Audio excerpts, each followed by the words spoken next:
O ito mga kabayan, pag-usapan nga po natin na, ha? Ito po ang isang congressman na nahuli po sa panahon po ng SONA. Ha? SONA ba yan? O panahon ng speech ni Martin Romualdez. Nanonood po ng isabong, mga kabayan. Congressman po yan, mga kabayan, ha? Tapos, may lakas po sila ng loob na tanggalin daw po yung mga sugal, yung mga isabong, pero sila mismo, nanonood ng isabong. Kuhanin nyo mga kabayan yung pagiging hipokrito ng mga ganitong mga congressman, yung mga ganitong politiko. Napaka-hipokrito po ha? Ayaw nyo ng isabong. Niimbestigahin nyo si Atlong Ang. Diba? Ay, isabong na yan, ganyan, ganyan. Pusang gala, ikaw rin pa na nag-iisabong. Ha? Sir? Walang galang na po. Hindi po namin sinasabing kayo engot Wala po kami sinasabing engot. Hindi rin po namin sinasabing magnanakaw kayo at pinangpupusta niyo po sa isabong yung pera ng taong bayan. Wala pong ganon, ha? Pero mga kabayan, tignan niyo po, ganyan congressman mo, kahit wala ka po dyan, sir, malaman lang po namin na ikaw congressman, tapos nag-iisabong. Anong impact nun sa mga mamamayang Pilipino? Di po ba? Tapos mga kabayan, umawit po Umawit po kung sino po itong congressman na to. Di na rin po natin papangalanan, baka kasi umiyak Alam niyo naman po mga congressman ngayon, iyakin. Iyakin po mga congressman ngayon. Mali na po nila, sila pa ngayon na magkakaso doon sa mga tumitira sa kanila. Ganyan po yung mga yan. Kaya hindi na po natin papangalanan. Hindi ko po sinabing si po yan party list representative Briones po Wala po kayo narinig sa akin, hindi ko po sinabing siya yan Pala nyo naman, iba po, di ba? Pero ayon po doon sa yung congressman na yan na nanonood ng isabong, mga kabayan, na hindi po yan si party list representative Briones ayon po sa kanya, hindi naman daw po siya tumataya ng isabong. Utot mo, Blue! Sir, utot mo, Blue! Lokohin mo, lelang mo!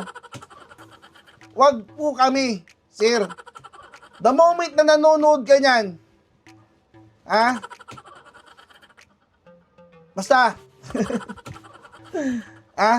lokohin mo, lelang mo, sir, basta ako mga kabayan, sinabi ko na po sa inyo, hindi po yan si party list representative Briones Hindi po nagsasabong yun. Hindi po nagsasabong. Pero, di ba mga kabayan, back to the topic tayo mga kabayan. Di po ba? Dapat kayo po yung unang nakikitaan ng pagsunod sa mga batas na gusto nyong ipatupad. Pag sinabi po ninyong wag tangkilikin ng isabong, wag po kayo mag-iisabong. Huwag manood ng sugal, huwag magsusugal. Kayo po yung mauna. Yun lang po yun.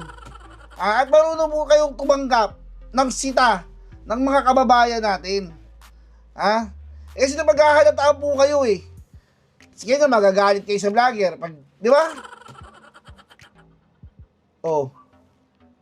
Ganun lang po yun, sir, pakinggan nyo po ito mga kabayan, pakinggan nyo po yung ulat dyan, patungkol dyan kay dyan sa congressman na yan, na hindi po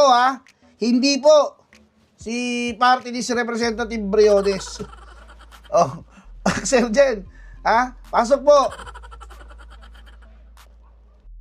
Salamat ng marami at magandang hapon sa ating mga kaibigan dyan sa PNP Press Corps.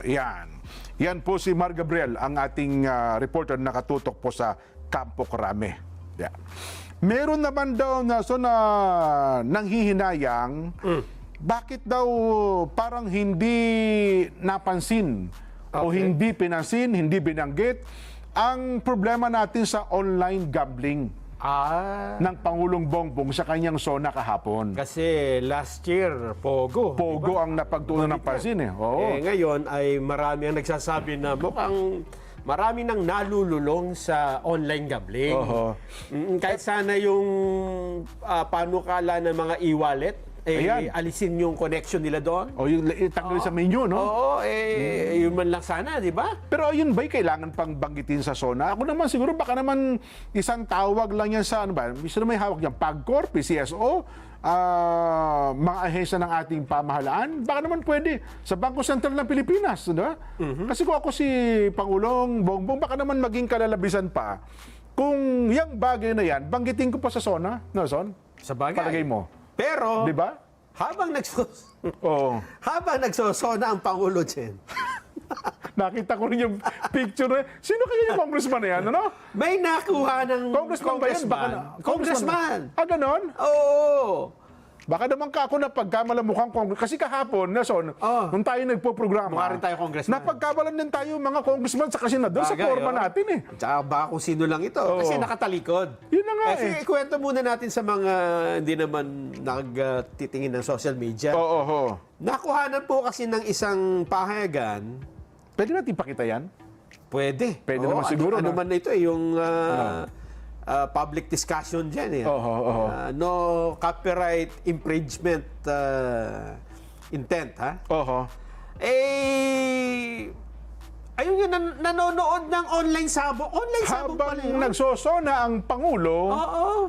aba ay busy rin yung mama Sa online sabong? sa online sabong.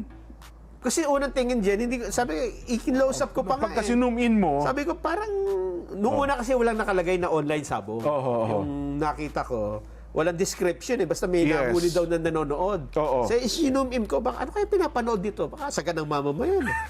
Sabi, hindi ko maintindihan. Sabi, kaso, nakita ko kasi, yung parang, ruweda lang. No? yung Flat na flat gano'n. lang na parang parking space, Oo. tapos may tao. Oo. Parang wala ka mang makita rito. Oo. Tapos yung sumunod na nakita ko, ito nga, ay, online sabong ba yung pinapanood nito? May taya daw siya eh. Balita. Hindi pala siya, Jen, hindi Oo. pala sa picture. Video. Video. Video nga yan. Hindi ka naman Tapos, pwedeng... ini-screenshot lang yung... May nakatao siguro sa likod niya. Yan ang Nakita. araw. Sino kaya ang Ala. nagpo? Baka naman sa SONA kayo talaga ng Pangulo yan kasi hindi gumagalaw. Picture lang eh. Hindi, may video gumagana. May video ba yan? Oo. May background mo, ano yan? Background ng audio ng Pangulong Bongbong habang nasa ano? Oh. Hindi pa nagsasona. Hindi pa, may nag-uusap-usap pa. Parang session pa ng Oo. ano ito. Hindi pa nagsasalita ang Hindi pa Pangulo. hindi sona, hindi Kasi sona. marinig mo sa background, eh, no? Oo. Pero nasa plenaryo ba siya? Nandun eh, oo. Sabi ng tao, pwede, hindi naman namin alam kung ano yun. Ba pwede pakita sa akin yan? Sa telebisyon? Yung Sino kaya? nakatalikod yung mama. Tinitingnan ko kasi yung mga comment. Yan. Papakita doon sa TV. Sige nga. Wala namang nakalagay kung sino. Yan po inalathala sa pahayagang Daily Tribune. Daily Ito Tribune. naman pahayagan ha. Ayun Oo. Sabungan pala yon. Ayun na nga, may sentensya doon sa bandang sa corner Tapos may Baka naman iniimbestigahan niya, Jen. talisain pa yung manok tapos yung kalaban pula Baka nag-iimbestiga. Oo nga, baka kako iniimbestigan niya kung saan naroon yung Oo, kailangan nunin natin yan. baka chairman ng ano yan. Huwag tayo masyadong judgmental. Baka miyembro ng Games and Amusement Oo, Committee tingnan. Meron pa pala nito, nagulat siya. Akin nga itong iimbestigahan, ha? Kasi pumipindot doon, nagbebet sa talo, wala meron. Ang tanong, sino kaya? Grabe yung... Yung ano mga kaya? nakakakilala sa kanya, Oo. kilala na yan, di ba? Ay, Chuck. Tayo kasi hindi natin kilala Hindi yung... kilala. Tsaka yung barong, pare-parehas naman barong yung ganda ng barong na yun, alas kasi yung ganda din ng barong natin kahapon Kaya lang, Di ba? ang makikita mo, yung salamin niya yun na... Oo. Bihira lang yung gano'n, di ba? Oo. Yung salamin na itataas. Yung pwede mag-shade, tapos yung kabila. Oo. Yes, Tapos, yung location, nandun sa session. sa camera. Tapos yung buhok ay gano'n. Di ba kasi yung audience lang yan?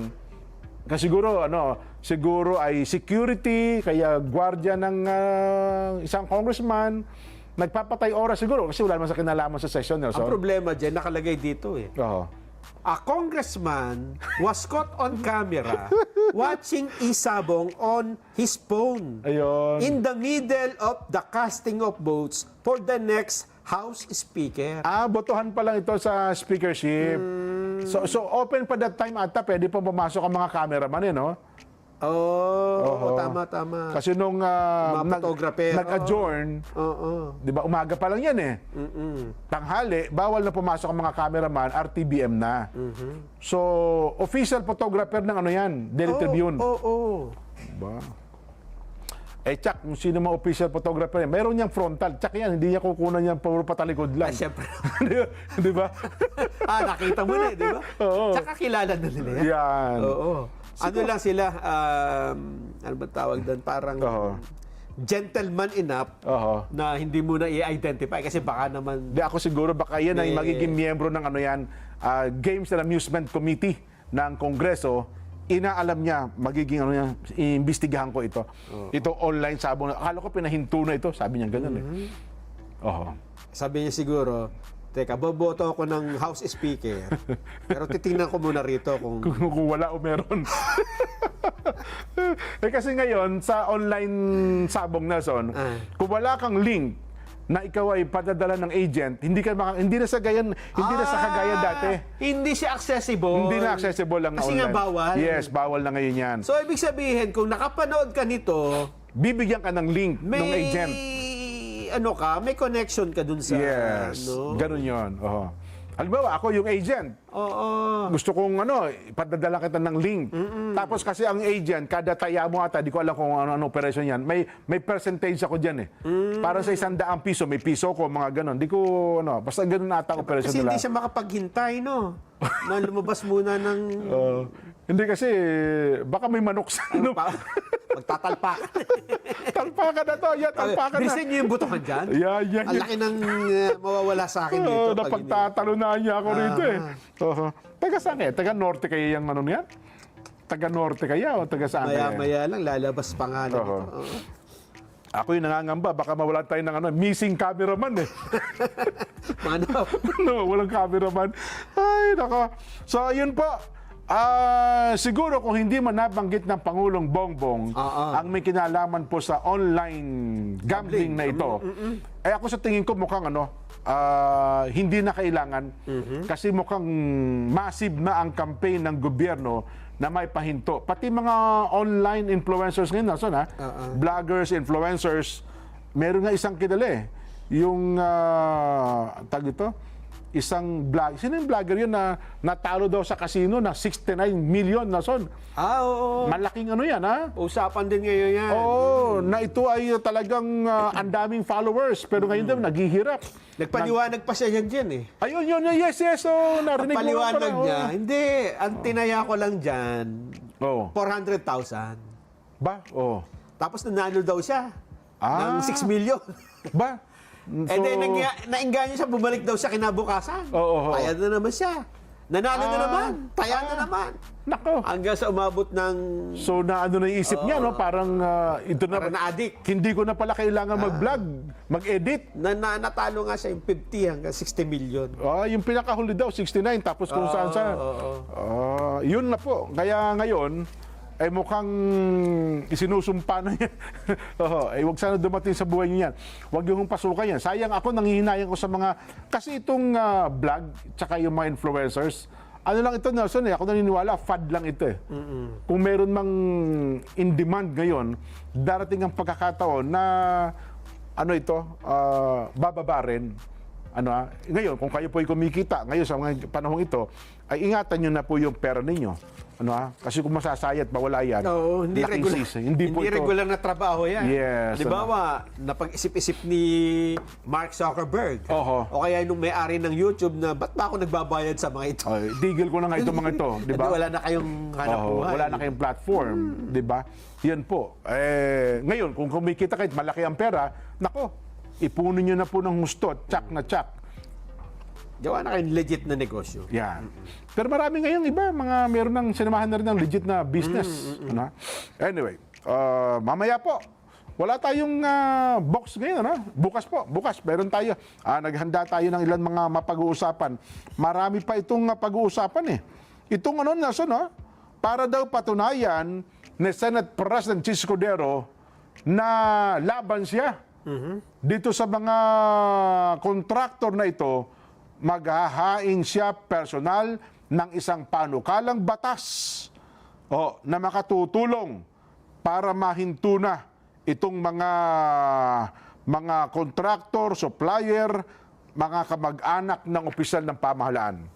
Mamaya po sa ating pagbabalik. Pabalik pa po ang Saganang Mamamayan.